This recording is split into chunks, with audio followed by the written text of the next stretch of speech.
history of it or anything, because there's probably copyright issues or whatever if we were to actually play the whole song or sing the whole song. Somebody here heard for you. Yeah. Yeah, we'll turn to you. But of course the lyrics are available on the internet. I don't think that's going to hurt anybody's feelings. So the way the top,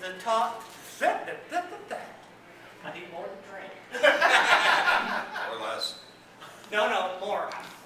The way the talk starts off is we're going to cover the lyrics of this song and the things that were predicted by this batch of scientists from the International Geophysical Year, 1957 to 1958. Yeah. And they talk about, well, we'll talk about what they talk about. We don't have to cover it here. Everybody know the song? Everybody at least knows the song I'm talking about? What a beautiful world This will be, what a glorious time to be free. Now, there's a lot more stuff in here than what the song covers. When you actually start going through the lyrics of the song, there's really not that many words in it.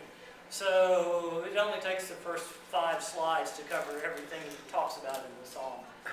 But something the greater idea behind the talk is, what did we think was going to happen 50 years ago versus what really happened?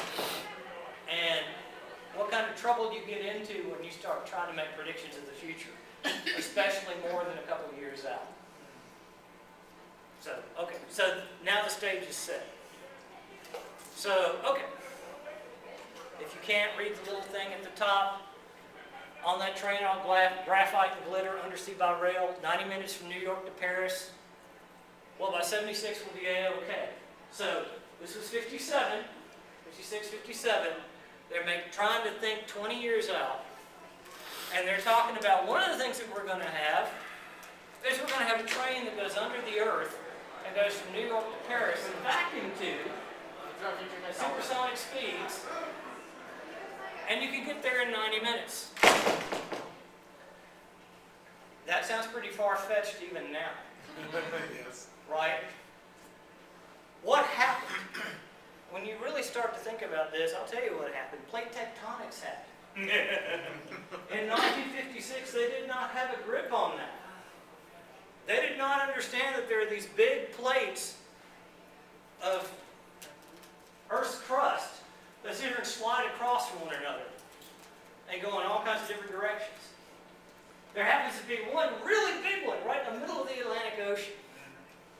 If you look on any map of the world now, you see it. You literally see the trench drawn onto the map. Now, could there be a way to do it? By the way, the distance from New York to Paris is 3,625 miles. By way of comparison, we'll talk about that. Could we do it? Yeah. Well, this doesn't really show up well. This is the U.S., in case you can't see it. This is the big split between the plates. It does go through the center of Iceland. So if you really wanted to do it and you really wanted to be smart about it, you could do the undersea tunnel, have a terminal in Iceland. If there's any movement across the plates in Iceland, you could probably pour some new concrete, rebuild some buildings or add some additions, and you could probably line things up pretty good there. But to try to account for this continental drift under the ocean probably would not be very feasible. Is it technically feasible? Well, the first example that came to mind was the channel, right? The undersea tunnel between Britain and France goes across the English Channel. It covers 23.5 miles. It took 6 years to build, and it cost $15 billion in current dollars. $15 billion. It was 190% over budget, if I remember correctly. But was it doable? They have these boring machines, these tunnel boring machines. They are marvels of modern technology. They're like little worms, and they go underground and they dig these tunnels. They actually use them all over. You know, they're around than you'd ever imagine when you start researching it. Boston Big Dig. London is upgrading its underground, so they're adding new lines and stuff. These boring machines are there, and they're available, and anybody can use them. They got a big enough, they don't have a big enough check for them.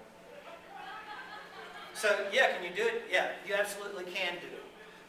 I also found out by accident when I was researching the tunnel, because I thought that was the best example, that they have just opened. As a matter of fact, it's not even open yet. It's opening in December, but they are just about to open a tunnel in Germany that goes under the Swiss Alps. Wow. It's called the Gotthard Base Tunnel. If I recall correctly, I did not copy the statistics for that, but if I recall correctly, it goes 35 miles, which is impressive. It has a train and it has a roadway. So you can either drive it or you can take a train through it. But you no longer have to go over the Alps. You can go on a nice straight path right through the base of the Alps from Switzerland to Germany.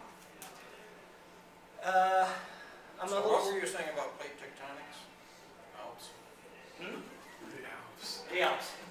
Well, that's the thing, isn't it? You can make a nice little 35-mile leg of tunnel within the confines of a single plate, right? And you don't have to worry about the geological problems that you might get. Of course, you have one end that would be need work one. So this is quite doable if you have a big enough checkbook. And if you're... It's gonna take a large checkbook. Well, yeah, I mean, the best figure we've got is 35 miles for the new tunnel that they're just about to open up under the Alps.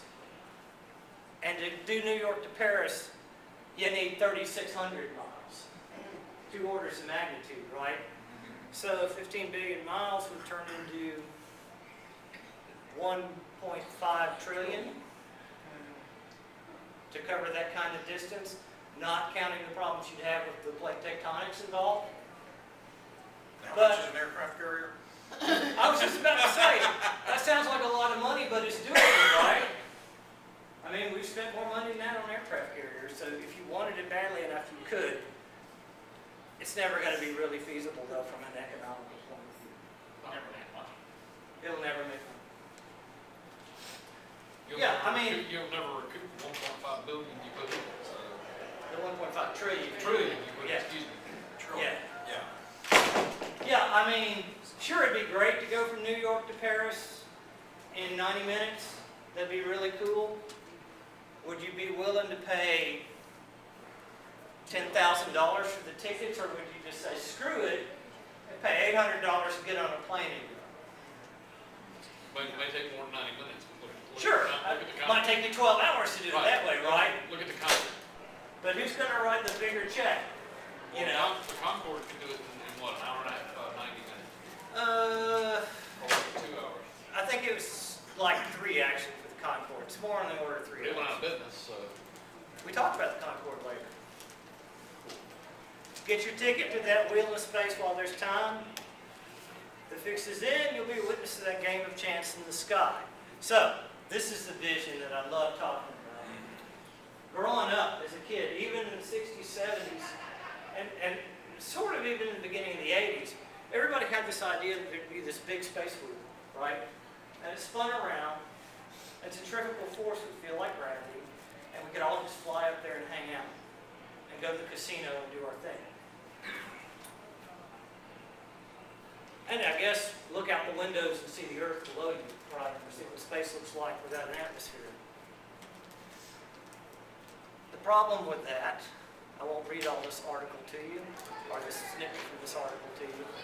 The problem with that is even in low Earth orbit, it tends to cost about $10,000 a pound to do something up at the low Earth orbit. So if you weigh 200 pounds, you can do the math on that, right?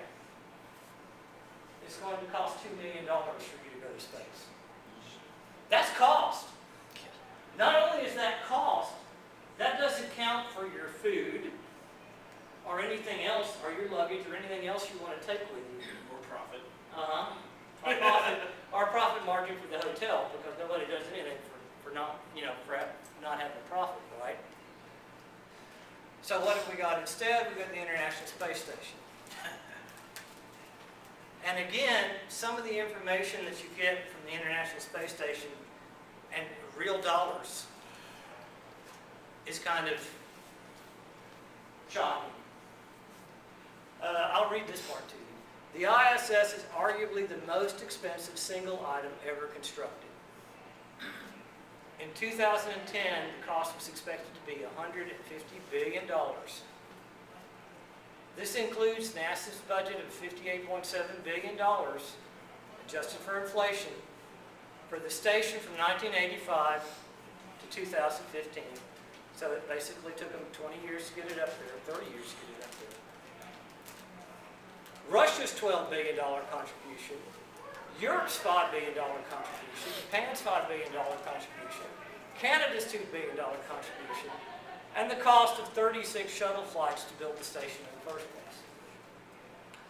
That's estimated to be $1.4 billion each. $54.4 billion in total. Assuming 20,000 person days of use from 2000 to 2015 by 2 to 6 person crews, each person day would cost $7.5 million. Less than half, that sounds like a lot, right? But that's less than half of the inflation-adjusted cost per person day at Skyline. So it's bigger, it's scaled up, it's cheaper by comparison than some of the space stations we had prior to it. But it still costs $7.5 million a day for you to stay there. That's a heck of a deal. I wonder if it comes with room service. It absolutely doesn't. Can I put that on a card?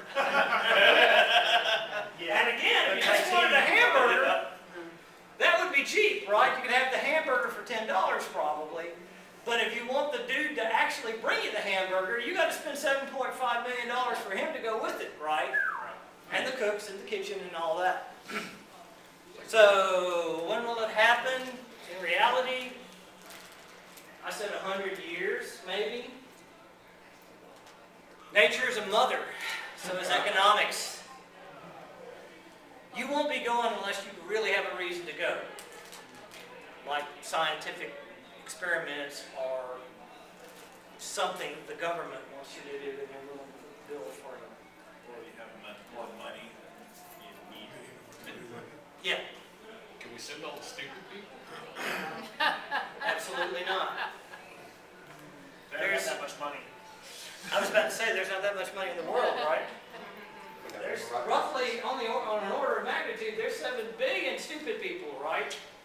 At $7.5 million apiece. At $7.5 million apiece, no, you can't send them all up there.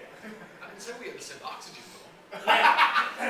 If you wanted to send all the smart people up, there might be enough money in the world for that, right? You might only have to do 1 million people or so there. But it would probably be all the money in the world. So, powered by the sun. So they even had the vision of solar energy back in 1956. That is somewhat doable.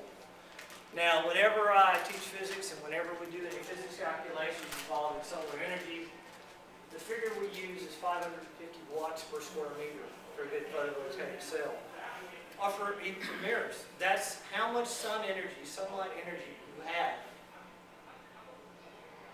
at the 30-degree latitude. So, not on the equator, but, in the temperate zone, right, where most of us live. You can get 550, if you had a 100% efficient system, you can get about 550 watts per square meter. It's doable. But you do have to have a lot of surface area just to power an average home. Cover that. I'll show you real numbers here in just a second. I think, as far as the song's concerned, they were thinking more along the lines of industrial like a solar, industrial power stations like a solar furnace or something like that. In real terms, real numbers, this is Wikipedia cost of electricity by source, if you want to look it up yourself. It costs about 35 cents per kilowatt hour for solar energy, for solar power plant. By way of comparison, the average cost for electricity is about 11 cents per kilowatt hour. So who's willing to pay 3 times more for their electric bill? No. For this clean energy? I don't see a hand going up in the room. Would that be over the course of the duration of the solar panel itself, or would that just be the average estimate when you first have the solar panel installed? Absolutely. The first part. Okay. The former. This graph is called LCOE, levelized cost of energy. Okay. What they have tried to do is they have tried to factor in how much it costs to build the plant, the lifetime of that plant, how many total gigawatts or terawatts of power to produce over that lifetime, and then average it all out. What's the rate of change of the cost of solar energy over the last 5 years? Dude, I don't know. We'd have to look that up, right? I can tell you that when I first researched it, because I got into an argument with pinheads on the internet, photovoltaics specifically were about 50 cents a kilowatt hour. So it's come down in the last 5 years, but it's still got a long way to go. I mean, they might have knocked 10 cents a kilowatt hour off of the cost in the last 10 years. That would still put it at 20 or 30 years off the list. Yeah, if it keeps at that rate, you're still looking at 30 years for it to be competitive. That's the closest thing to a real answer I can give you. We beat that horse to death.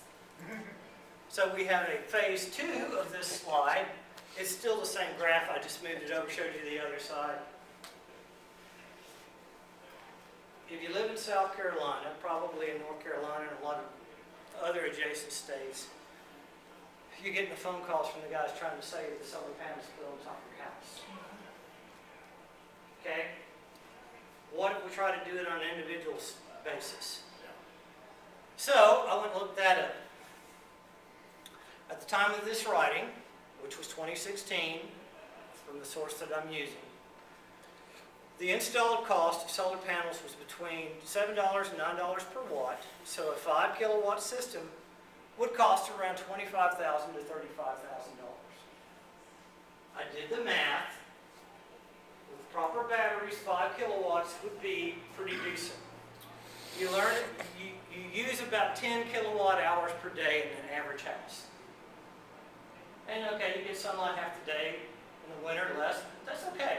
A 5 kilowatt system could realistically power your home 24 hours a day, even at nighttime, for about $30,000. Many utility companies offer incentives and some subsidize as much as 50% of the system cost. This is from a site called solarpowerauthority.com. It is a commercial site.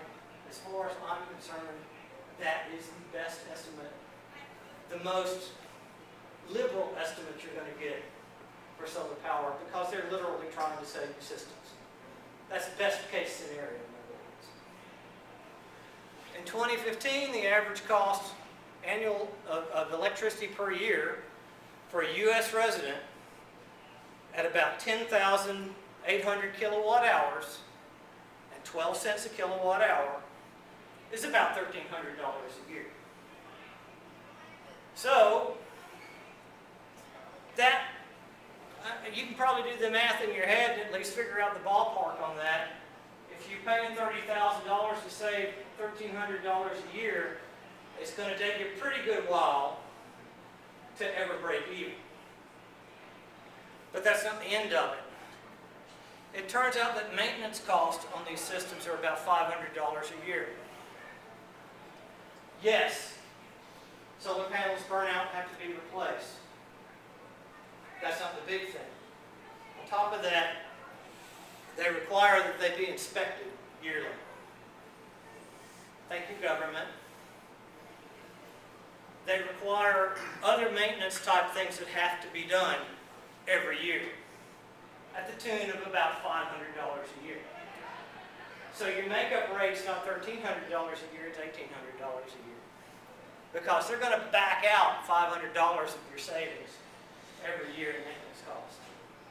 And I think that's a very reasonable estimate.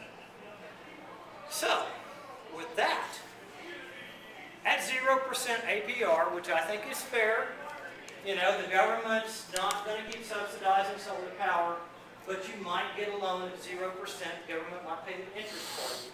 And that's effectively about a 50% savings for you, right? As opposed to paying 6 or 10% interest on a loan, $30,000. So, at 0% APR and a $30K installation cost, it would take you 37 and a half years to break even for solar panels on your house. That's the reality of it. And I will stand by those numbers if somebody tries to call and tell you a solar panel for your house and try to tell you that you're going to make money off of it anytime soon. And send it to me and I'll argue with them about it. Now, the cost is coming down, going to your question. So I would say, when's it going to happen? Maybe in another 10 years. There does seem to be some wonderful technology right there on the horizon. The problem with this is there's always been wonderful technology right there on the horizon when it comes to solar power. Right?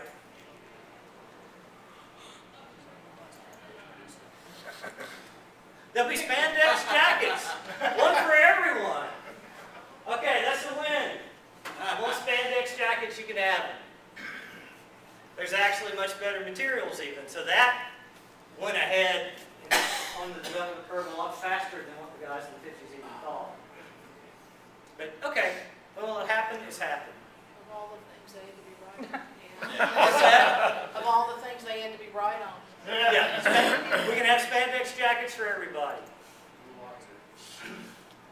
Now this is fun to talk about. A just machine to make big decisions, programmed by fellows with compassion and vision.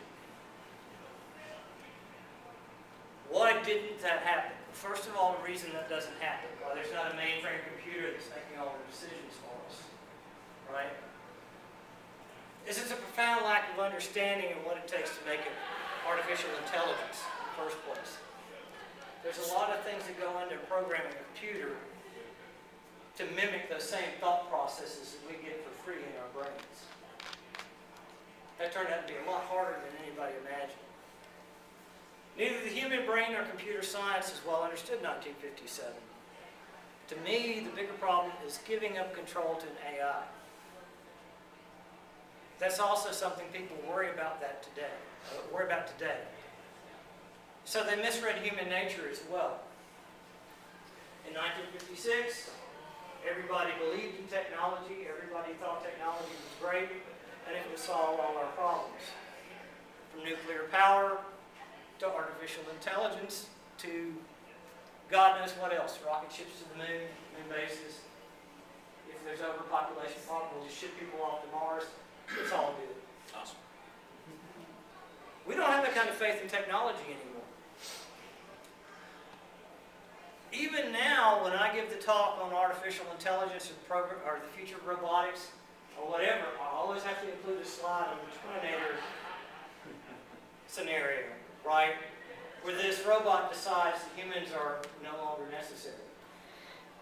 So part of why we don't have a just machine to make big decisions is because we don't trust a just machine to make big decisions. Now, could we do it? We've actually come much farther than most people would imagine. Who saw the 60 Minutes episode on Watson a couple Sundays back? That is freaking awesome. If you haven't seen it, go to 60minutes.com and watch the thing. Does everybody remember who Watson was? First time we were exposed to Watson, he played on Jeopardy against the Jeopardy champions. He was not connected to the internet. It was his AI against the Jeopardy champions at the time. I think they were all-time Jeopardy champions, as a matter of fact. And he won. That was, I think I have a date in there somewhere. Maybe not. I think it was 2010. What's he been doing for the last 6 years? That's why you want to watch the 60 Minutes Going to medical episode. school. Probably getting smarter. He went to medical school. And now IBM's got it in the cloud. Watson is now in Cleveland Clinic. His job is to read all the medical literature that comes out about radiation therapy and cancer therapy. Because even a good, brilliant doctor can only read so many papers in a day and still do his job. Watson reads them all. And Watson is now actually making, honest to God, medical recommendations and treatment recommendations on cancer patients. And the doctors love it. They think it's great. They think it's actually better at diagnosing problems than real people. So it looks at the MRIs, it makes a determination, it gives a diagnosis, and they actually follow what the machine's saying. It's pretty cool, isn't it? So, okay, he doesn't make all the political decisions for us, all the strategic decisions for us. Yeah, no kidding. But he's there being our family doctor. I hope he's not making decisions based on economics. No, that takes people. No, he absolutely is not. I'm pretty sure from watching that piece that he's definitely not doing that. As a matter of fact, if I remember right, there was one lady in the segment that he suggested a certain treatment for, and she died before they could get the money out for her treatment. So, I'd say with pretty good confidence, Watson doesn't care about the money. So, Probably programming too, yeah. for each one, he's doing. So when will it happen? Perhaps never in one sense of the song, but in another sense it already has happened. Now they've got Watson in the cloud. IBM actually has Watson in the cloud now, so more and more businesses are starting to utilize Watson. Oh, he's better than WebMD. IBM does a lot of cool stuff. I think I have a slide for that, so I won't say anything just yet. But there's a lot of cool stuff that goes on with there's no kids in here. There's a lot of cool shit that goes on with Watson and IBM. All right, so So IBM is still relevant? yeah, Hugely so. Actually, we thought they weren't. You know, I can remember, hey, I was a programmer for 25 years. You know, we thought IBM was dead, but no, they went off in completely different directions, and they are still very relevant. they're just no longer selling stuff to consumers. Right. It's a good way to put it. We'll be clean when their work is done. We'll be eternally free, yes, and eternally young. So did that happen? No, in 50 years, 60 years, we've added about 8 years of life expectancy. 9 years. I gave it 9 years. In 50 years, we've gained 9 years of life expectancy. We get better, we live longer, but we certainly do not get to live for an eternity. We do not have a pill to fix every ailment. Why did it happen?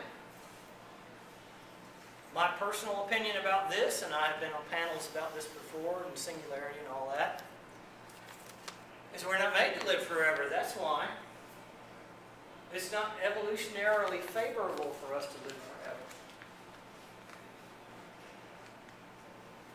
The whole idea behind the evolutionary process is you've got a generation of animals of whatever kind you're talking about.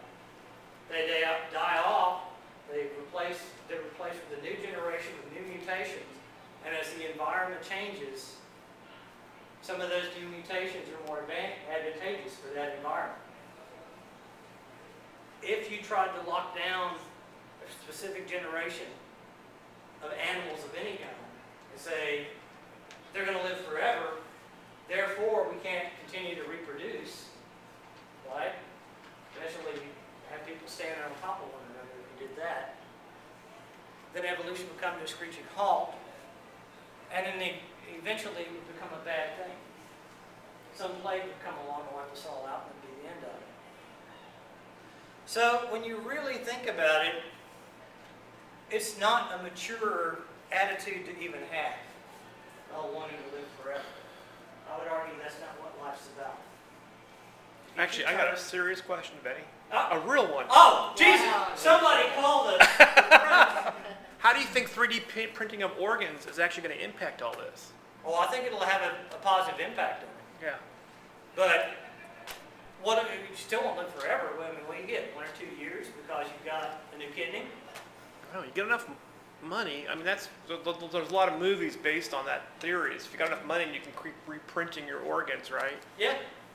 Yeah, that is one theory. And of course, the other thing is the augmentation of electronics, right? You just replace everything with cybernetics. I think it's a long time before we could ever keep up with the curve on that. It's not going to happen in our lifetime, even for you young people. So you're going to have to come to grips with the idea that you will die someday. When will it happen? Truly never. And I'm not sure you'd really want to. Then I added this little postie on the end. You can extend your life expectancy, depending on who you ask, by 3.4 years or 8 years, if you go with the book Real Age, which was published about 20 years ago, just by exercising 10 minutes a day. That's going to be your best bet.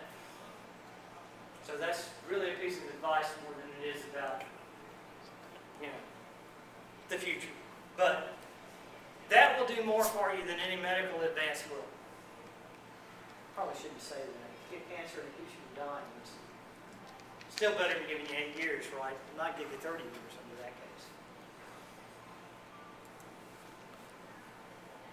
So, the song's done. We've actually been through all the lyrics, right? So, and we still have time. So, what other things were they predicting in the 50s according to the popular science at the time? You saw in the movies and stuff like that. So that's my next question. They put it out there on the internet. I asked Dr. Ben Page, got people to give me feedback on it. One of the things I remember is the undersea living thing. Everybody was going to move out into the ocean and become kelp farmers. There's some real problems with that. There's 2 ways you can go when you talk about living under the ocean. You can have a diving bell where the atmosphere inside your home is equal to the pressure of the water that you're underneath. And you can, say you're living in 90 feet of water, right? So it'd be about 4 atmospheres of pressure. That's doable. They've actually shown that they did experiments with scuba divers, Navy frogmen, if you will, back in the 60s. And they lived for weeks, months at a time doing that. But you're living under 4 atmospheres of pressure. If you decide, if you have an emergency, if you decide you just can't take it anymore, and you jump in the water and you swim to the surface, you're going to pop like a soda can. Mm-hmm. There's pressure effects that you have to deal with. And they're dramatic enough when you go scuba diving for 60 minutes. They are very dramatic if you live in that environment. You have atmospheres worth of nitrogen in your blood. And it takes days to decompress. So, you can do it, but you're not going to get in the car and go decide you want to see grandma and take off. If you do it, you're stuck there. The other option, of course, would be to be in a sealed vessel that keeps you at 1 atmosphere of pressure. But then that isolates you from your environment. Anytime you want to go scuba diving or kelp farming or whatever, you got to go through an airlock. And now you do have those pressure effects that you get from scuba diving. You can only go for 60 minutes. You got to after 60 minutes, you got to head back into the airlock or you're going to get bent. That's not a good way to go. And if you get bent in 90 feet of water, and you call the Coast Guard, and then they got to take you up into pressurized or depressurized air, then you're going to get even more bent, right? So there's real problems with that. What would be the point of it? You'd effectively be on a submarine that didn't even go anywhere. So why do we do it? We don't do it. Or why don't we do it? We don't do it because it's not feasible. Nobody would want to live under the ocean for their whole lives. They'd be isolated.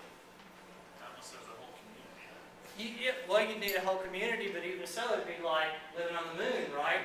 If you're going, you're committing to go. You've got to commit days to come back and see somebody. If a family member dies or whatever. If you have a medical problem and you need immediate medical attention, you've got to commit days to decompress, get back into the real world, if you will. Basically, how far have we gotten? Basically nowhere, but it's technically feasible. Has been since the 60s. When will it happen? The only thing that would drive that would be a whole lot of overpopulation. Literally no land for anybody to live on. Because when you stop and think about it, you'd still rather live in the desert in New Mexico or Nevada than live on the bottom of the ocean, even in 90 feet of water, because of these isolation effects. That being said, there's some wonderful hotels out there. If you're into that, there's only one that I think is fully open right now, but there are other people that are catering to scuba divers. But there is something called the Jules Undersea Lodge in Key Largo. It's a 1960s vintage diving platform's not the right word. It's pressurized, so it's like it's not a diving bell, but it's a modular, diving module. And it's very small, it's very cramped, and it feels like you've gone back to the 60s when you go in it, based on the pictures that I've seen. That's this one, right? With the guy, they showed the picture of the guy delivering a pizza. They loved that. You know, they make a big deal out of how you can call into town and a certain pizza shop will deliver you a pizza, and they put it in a dry box, and they dive 30 feet down, and they go to the airlock and they bring it to you. You say, oh, I got pizza delivered to me underwater. Yeah, great. You pay $300 a day so you can have a freaking pizza brought to you underwater. You still got to pay the pizza guy when he gets there, too. That's a heck of a tip. That Poseidon Resort in Fiji, whoever wants to go and wants somebody to go with them, I'm all in, dude. You paying for it, I'll go with you. It's going to be gorgeous. They're still building it. It's not yet open yet. It is meant to be a mecca for divers. So yeah, you hang out. Again, it's only, all of these 3 hotels, and any of the others they're working on, are only sitting in 30 feet of water. So none of them are deep. But yeah, you go through the airlock and you go scuba diving, you hang out with the fishies, and you come back in, you know, your standard time that you would have diving off of a boat, you know, so you don't get bent. And you hang out and you drink the rest of the day. Just like you would on a dive boat. But again, if you're doing it in Dubai or Fiji, you're probably paying $500 a day for the privilege. Robots and AI. Again, it's past the song, so I'm not quoting lyrics to you anymore. We don't have Robbie the Robot or anything, but I'm calling this one a win regardless of that. If you were in my talk at 1 o'clock, I said, you know, come back and we talk about it more. And here it is. This is the robot Watson. Watson? Baxter. Watson's the IBM computer. Baxter is real. I presented him at Dragon Con a year ago. He was the brainchild of some MIT professor. They hadn't started the company. Now, 14 months later, I go back and check. Baxter's not a prototype anymore. Baxter's already got a version 2 out. This is a robot that you can wheel up to an assembly line, bolt down his feet, and you grab his little hands, and you say, I want you to reach over here and pick up this part. And I want you to bring the part to this position. Then I want you to turn it like this, and I want you to fire the inputs on the welder or whatever, and do that. And then I want you to turn it this way, do this to it. And then I want you to set it down over here, and make it better. And then I want you to repeat. So Watson doesn't actually need a program. Any fool, Baxter, thank you. Any fool who's done the job for 30 years can grab Baxter's hands and teach him the job and set him off to go. So this is a robot that's not only replacing the laborers on the assembly line, this is a robot that's replacing the programmers that used to program the robots that replace the laborers on the assembly line. He's real. The other thing that absolutely floors me about it is he cost about $25,000. An industrial robot with an articulated arm, the thing that everybody uses in all the plants, tends to cost about $60,000. Especially by the time you get the safety cage around it so that nobody will stick their head in there and get whacked upside the head by the robot. By the way, that guy's got little sensors on his arm, so if somebody sticks their head in the conveyor system and he hits them, he'll stop. He'll actually sense there's something in the way and he won't keep doing his job. Yeah. Yeah. And the fact that they've not only produced him, but he's cheaper than the standard industrial robot, that leads to predictions of the futures that I can't even. Is there stock in this company? I don't know. You ought to look them up. I mean, they were a private company a year ago, but I bet they're more than happy to take funding. Well, how widely is he being used? Oh, not at all. I mean, it's a question of numbers, right? Let's say they've just gone into production. So let's say that they can build 1,000 of them a month, right? It's going to take, let's say, 15 years just to saturate the market. You know, until they scale up production and do all of that kind of stuff. But based on what I've seen and what I know about this thing, the only way this thing could fail would be through some sort of horrible mismanagement or horrible marketing. Human error. Yeah, human error. Because the robot itself, Or stupidity. well, I mean, greed's not a problem. I mean, 25 for, to replace a robot that used to cost 60. Their price point's not greedy. Why is So- he so much cheaper if he can do so much more? He's just modern. I mean, they're using the modern techniques. It's funny. I mean, back when I worked in industrial controls, you'd get PLCs, Rockwell Automation, right? I don't want to hurt anybody's feelings if you work for Rockwell. But they cost $1,000.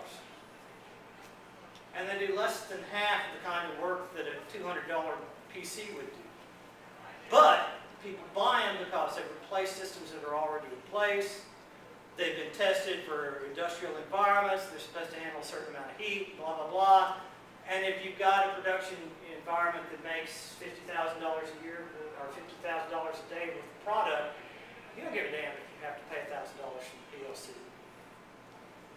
But there are certain players in the market that have had a throathold on that market for a long time, and they have a huge profit margin.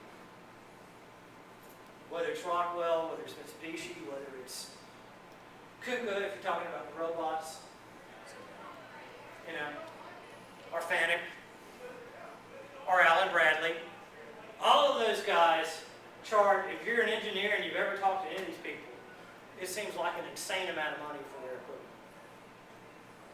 Because, you buy a sensor and the sensor's $50. You go, what the hell, man? I can go to Radio Shack and buy a switch and put it on my little cage and, 50 cents. And they're like, no, that's not approved for industrial, work. So you pay $50 for a friggin' switch that literally costs 50 cents under certain conditions. Exponential growth in computing. Who was in the class? Who was in the talk at 1 o'clock? All right, so okay, fine. We'll blow through this. We're already at 10 till. Moore's Law is still working. As I said earlier today, expect major advances in AI over the next 5 years. When I first wrote this talk a year ago, I said 2023. I now say 2021. If I go to the next slide, I'm pretty sure I can tell you why. Or a couple slides in. It's coming. All right, so what about the flying cars? Well, why didn't it happen? Because people are stupid. And they can't be trusted. And having a 2,000-pound object regularly fall from the sky is not cool. Especially for the people on the ground. Yeah, it's for people on the ground, is the implication. I'd love to see Highway Patrol try to work one day. What was that? So I would love to see Highway Patrol try to work one day. Yeah. How far have we gotten? Prototypes exist. The production models are still very expensive. I do not like the contrast on this picture. This is called the Moeller International Skycopter. This guy's been working on that design for 30 years. The first time I saw him was on the Science Channel 30 years ago. I'm sure it's a very nice car. If I were to guess what it cost to buy it, probably $500,000. Actually, that's not bad. A typical single engine now is about $500,000. Yeah, yeah. Well, I'm thinking economy of scale too, right? I'm thinking Yeah. he's probably going to sell a few million of them. And you get a free car. You're going to have to be rich to buy one. And there's another one called the Terrafugia. That's a cute one, like that one. There's several people that are working on it, but they're not going to be financially feasible for most of us. So when will it happen? In some sense, it's already happened. When will it happen for all of us? As with undersea living, the tech in place. The tech is in place. It's a question of social necessity and feasibility. But it's far more likely we'll get something completely different that'll make us feel better about the situation. Teleportation. No, not that cool. Or exoskeletons. So, 2 months ago, I was preparing to talk to Dragon Con on autonomous cars. And literally, as I'm making the slides for the thing, the press release comes out. Ford's going to have a self-driving car in 2021. And they're going to make it. I can promise you they're going to make it. The idea is that it's supposed to be affordable. And just like you wouldn't spend $10,000 to ride on a graphite train in a vacuum tube to go to Paris, even if you're out there in 90 minutes, you're not going to spend $500,000 for a car that flies. You'll spend $50,000 for a car that drives you wherever you want to go. And you read the paper. You sit in the back seat and read the paper a lot of this. What's a paper? Yeah, really. Your Your tablet. Showing your age.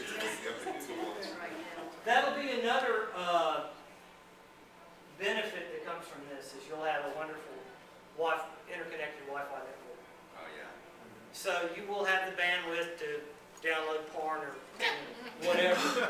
There's porn on the back internet? of your car while the car drives you around. Oh, come on, you were all thinking it. Not will. So, yeah, No. what's going to happen is the paradigm's going to shift. You're not going to care that you don't have a flying car. I mean, you might care in some sense, but you're not going to really care because you're going to get in the car, and if it takes you an hour to go to work because you've got a long commute, you'll use that hour on your tablet, arguing with pinheads on Facebook or whatever it is you do with your free time. Just like you were sitting in your living room. The personal jetpack. They were never anything more than an oddity if you really ask about it, you really look into it. They did make a jetpack. Everybody's seen them on the TV. They still occasionally bring them in for football games, kickoffs of football games and stuff like that. The original jetpack, if I remember right, burns like hydrogen peroxide, so it's a chemical rocket. The problem with putting a rocket on your back aside from the obvious ones, is you can only get about 15 to 30 seconds of fuel. So the people that fly these things, there's only a handful of them. They got the training back in the 60s. But even when they fly one in, you know, for people to ooh and ah over at a football game, there's only a handful of people that do it. And part of their training is to take off, fly in, and land in the middle of the football field very accurately and do it all within 30 seconds. Because the fuel runs out. And with this particular design, there is no safety system. If you're 300 feet in the air and you run out of rocket fuel, you're going to have a bad day. Your last one. For about 4 seconds. Yeah. And then you're not going to carry it. Right? How far have we gotten? Nowhere since the 60s, but there are alternatives. They have this ducted prop thing, right, that uses an internal combustion engine that's much more fuel efficient. Somebody's been working on that design for at least 30 years, and they've got some really good ones now. You see this on TV a lot. They've got the little jet packs that spurt water out. They have a really powerful pump, and the only thing they connect to you is the hose that pumps the water up. And of course, the benefit of that is you're always doing it over water. So even if you make some stupid maneuver and do something stupid, you fall 50 feet and you hit water. You might get a nice bruise, but you're going to live. Right? What will happen if you want to go back to the personal jetpack in and of itself? Artificial intelligence and ballistic parachutes make it feasible to do it now. So if you've got somebody that's a real enthusiast who's willing to write, let's say a $300,000 check, they could probably have one. They'd put gyros and sensors on it so that if you did some crazy maneuver and you lost control of it, it would fire a ballistic parachute. You could come down safely to the ground. If you're willing to do that, you're willing to pay somebody to do the engineering for you, I'm sure they'd let you have it. So you can do it now. Somebody's going to have that idea and probably try to sell them to rich people in the next 10 years. Because everybody wants a jetpack. A real jetpack, right? Oh, and these things are uber cool. Oh, that guy. Yeah. I'd jump out of the plane. I'd do the squirrel suit or the little jet wing thing. If somebody just pay me. But again, there's training involved in that, right? When we looked it up, you got to do like 900 skydives before you're ever even qualified to buy a squirrel suit. 900 jumps is expensive. Then you got to buy the squirrel suit, which costs several $1,000s. But you could eventually work your way up to that for, let's say, $100,000. If you just really wanted to see what it felt like to be your own personal jet. Just ran one. Well, no, it's a safety issue. It's being able to control it without losing control of it. The FAA won't let you just rent one and go. Some over the passenger jets, again, it's a paradigm shift. There's the Concorde. I told you to bring up the Concorde. Yeah. The Concorde flew transatlantic in Mach 2. It burned about the same amount of fuel as the Boeing 747 of a similar vintage. Flying the transatlantic in Mach 0.85, but carrying less than a quarter of as many passengers. So tickets on the Concorde were necessarily expensive. 4 times, always going to be, guaranteed to be 4 times more expensive than a ticket on a regular airline. Just build a bigger one. There's problems with that, right? Air resistance and stuff like that. The other thing, the thing that really killed the tech, is a business jet. If you had $100,000, you made $1 million a year, and you were willing to spend $100,000 to just be able to fly to Paris on short order, you'd rent a business jet. If you had more money than that, you'd buy one. and just keep it in your fleet. Now, the business jet still only goes just under Mach 1, right? And there's still a lot of cost associated with it. But you don't have to wait in line at the airport. Tax rate. Yeah, of course, you get all kinds of tax write-offs. So the business, one argument is that the business jet killed the Concorde. Because if you had the kind of money to ride the Concorde, you'd own a business jet, or you'd rent one. The other thing that killed the Concorde was the internet. Telepresence, right? Yeah. I don't want to get on a plane and go to Seoul. I mean, I actually had that opportunity a few years back. The boss decided to send me to Seoul, got a wild hair up his ass and said, go to Seoul.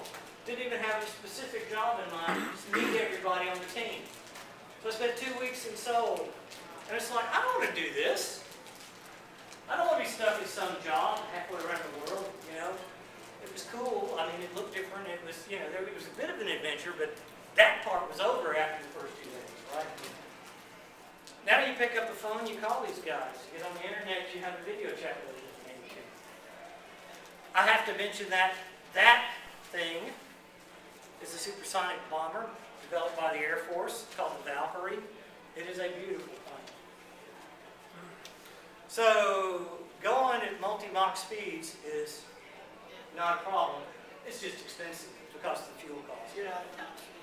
I am out of time. Cheap nuclear power never happened because of safety systems.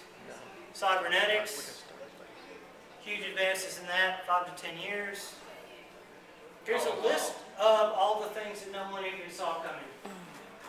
We can stop there. You don't have to see the